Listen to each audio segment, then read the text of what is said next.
যে 5টি বিষয় কাউকে বলবেন না।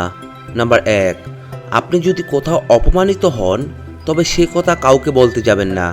যাকে বলবেন সেই ব্যক্তির কাছ থেকে আপনি সম্মান হারাতে পারেন। নাম্বার 2, আপনি যদি আর্থিক কোনো ক্ষতি হয় তবে বাইরের কাউকে বলবেন না। যাকে বলবেন তার সাহায্য তো পাবেনই না, বরং সেই মানুষটি আপনার থেকে দূরত্ব বাড়িয়ে নিতে পারে।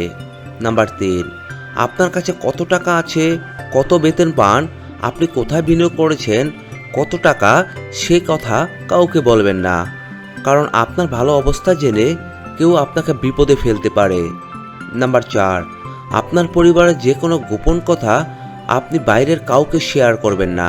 সেক্ষেত্রে সেই ব্যক্তি গোপন কথা ছড়িয়ে সমস্যার সৃষ্টি করতে পারে। নাম্বার 5, ভবিষ্যৎ বা লক্ষ্য বা পরিকল্পনার কথা কাউকে বলবেন না। এতে লক্ষ্য পূরণে আপনার স্পৃহা নষ্ট হয়ে যেতে পারে।